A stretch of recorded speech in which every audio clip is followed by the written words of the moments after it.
ایک بار پھر ایک چھوٹا ہیلی کاپٹر لاڑکانہ پہنچا۔ پہلا ہیلی کاپٹر 4 اپریل 1979 کو ملک کے منتخب وزیر اعظم ذوالفقار علی بھٹو کی میت لے کر پہنچا تھا۔ دوسرا جولائی 1985 میں بھٹو کے چھوٹے بیٹے شاہ نواز کی میت لے کر آیا، اور تیسری مرتبہ ہیلی کاپٹر بھٹو کے بڑے بیٹے میر مرتضی بھٹو کی میت لے کر پہنچا تھا۔ گڑھی خدا بخش میں ہیلی کاپٹر کا اترنا خیر کی خبر نہیں سمجھا جاتا۔ پورا سندھ سوگ، غم و غصے میں ڈوب گیا، کیونکہ رات کو مرتضی بھٹو کو مبینہ پولیس مقابلے میں مار دیا گیا تھا۔ مارچ 1981 میں کراچی سے پشاور جانے والا PIA کا جہاز اغوا ہوا تو لوگوں نے پہلی مرتبہ از ذوالفقار کا نام سنا۔ پاکستان کے سیکیورٹی اداروں نے اسی سال ستمبر میں لاہور میں پیش آنے والے واقعے میں بھی از ذوالفقار کو ملوث قرار دیا، جس میں ذوالفقار علی بھٹو کو سزا سنانے والے لاہور ہائی کورٹ کے جج مولوی مشتاق زخمی اور چودھری شجاعت حسین کے والد چودھری ظہور الہی ہلاک ہو گئے تھے۔ مرتضی بھٹو نے جلا وطنی کا زیادہ تر وقت افغانستان اور شام میں گزارا۔ 1988 کے عام انتخابات کے بعد بے نظیر بھٹو وزیر اعظم بنی، لیکن وہ اس پوزیشن میں نہیں تھی کہ اپنے بھائی کو وطن بلا سکیں۔ بیگم نصرت بھٹو کی شدید خواہش تھی کہ مرتضی بھٹو پاکستان آئیں۔ بیگم نصرت بھٹو کا موقف تھا کہ جب غلام مصطفیٰ کھر اور اجمل خٹک واپس وطن آ سکتے ہیں تو مرتضی کو بھی حق ہے کہ بطور آزاد شہری کے وطن آ کر اپنی زندگی گزارے۔ بے نظیر بھٹو کا خیال تھا کہ مقتدر قوتیں کسی طور پر مرتضی کو نہیں بخشیں گی۔ 1993 کے عام انتخابات میں لاڑکانہ شہر سے سندھ اسمبلی کی نشست آزاد امیدوار کے طور پر جیتی۔ بیگم بھٹو نے ان کی انتخابی مہم چلائی۔ مرتضی بھٹو نے وطن واپسی کا اعلان کیا، لیکن بے نظیر بھٹو ان کی وطن واپسی کے حق میں نہیں تھی۔ 3 نومبر 1993 کو کراچی ایئرپورٹ پہنچتے ہی مرتضی بھٹو کو پاکستانی حکام نے اپنی تحویل میں لے لیا اور لانڈی جیل پہنچا دیا گیا۔ مرتضی نے مقدمات کا سامنا کیا۔ لانڈی جیل میں ملاقات کے دوران بیگم بھٹو نے متعدد بار بیٹے سے کہا کہ بے نظیر ان سے ملنا چاہتی ہے، لیکن مرتضی انکار کرتے رہے۔ بالآخر سندھ ہائی کورٹ نے ان کی ضمانت منظور کر لی اور وہ جیل سے رہا ہوئے۔ رہائی کے بعد انہوں نے سندھ اور بلوچستان کے سیاستدانوں، دانشوروں، وکلاء اور مختلف شعبہ ہائے زندگی سے تعلق رکھنے والوں سے ملاقاتیں کی اور پیپلز پارٹی شہید بھٹو گروپ کے نام سے پارٹی بنا لی۔ وہ اپنی ہی بہن کی حکومت کے خلاف آواز اٹھا رہے تھے۔ وہ خاص طور پر اپنے بہنوئی آصف علی زرداری کے پیپلز پارٹی میں رول کے خلاف تھے۔ سندھ بلکہ پیپلز پارٹی کے کارکن بھی یہی چاہتے تھے کہ دونوں بہن بھائی ساتھ ہوں۔ ذوالفقار علی بھٹو نے بے نظیر کی تربیت سیاسی جانشین کے طور پر کی تھی۔ بیگم بھٹو چاہتی تھی کہ بھٹو کی سزائے موت کے بعد وہی پارٹی کی سربراہ کے طور پر رہیں گی۔ نصرت بھٹو ماں تھیں، وہ بے نظیر اور مرتضی کے درمیان توازن رکھنا چاہتی تھی، لیکن جیسے ہی مرتضی وطن لوٹے، بیگم نصرت کو پارٹی کی سربراہی سے ہٹا دیا اور پارٹی کو از سر نو منظم کیا۔ مرتضی بھٹو اپنی پارٹی بنانے لگے تو خیال تھا کہ ان کی پارٹی پیپلز پارٹی کا متبادل بن سکے گی۔ بیگم بھٹو نے کسی طرح سے انہیں بہن سے ملاقات کے لیے راضی کر لیا، لیکن مرتضی کی شرط تھی کہ یہ ملاقات ایک سیاستدان کی دوسرے سیاستدان سے ملاقات کی طرح ہوگی، یعنی ایجنڈا اور تحریری دعوت نامہ ہوگا۔ بے نظیر بھٹو نے اپنے ہاتھ سے خط لکھا کہ وہ ان سے ملک کی صورتحال پر تبادلہ خیال کرنا چاہتی ہیں۔ 7 سال کے بعد بہن بھائی کی ملاقات 7 جولائی 1996 کو وزیر اعظم ہاؤس اسلام آباد میں ہوئی۔ بے نظیر والہانہ انداز میں بھائی سے گلے ملیں۔ 6 گھنٹے کی اس ملاقات میں بیگم نصرت بھٹو بھی موجود تھی۔ کچھ دیر کے لیے آصف علی زرداری بھی شریک ہوئے۔ کہا جاتا ہے کہ اس ملاقات سے بچھڑے ہوئے بہن بھائی سیاسی طور پر بھی قریب آ رہے تھے۔ اس ملاقات کے 2 ماہ بعد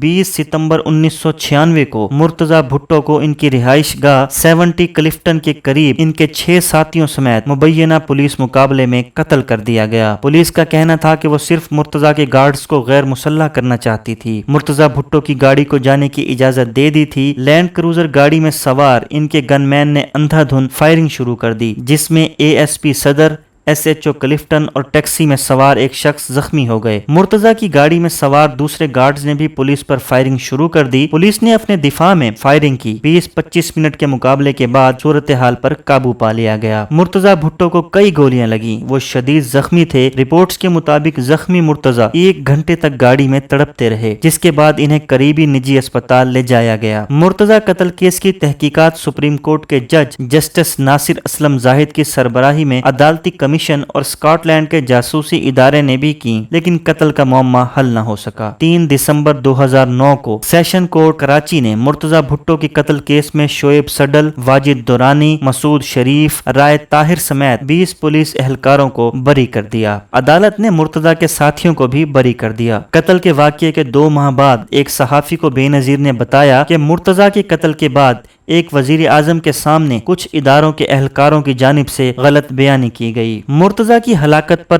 3 روز تک سندھ سوگ میں رہا۔ 26 ستمبر کو سندھ کے مختلف شہروں میں مکمل ہڑتال رہی۔ مرتضی کا قتل بے نظیر بھٹو حکومت کے لیے خطرے کی گھنٹی بن گیا۔ بے نظیر کے مخالفین نے یہ کہنا شروع کیا کہ وزیر اعظم اپنے بھائی کو نہ بچا سکی، وہ عوام یا کسی دوسرے شہری کا کیا تحفظ کر پائیں گی۔ قتل کے تقریباً 1 ماہ بعد صدر فاروق لغاری نے بے نظیر بھٹو کی حکومت کو برطرف کر دیا۔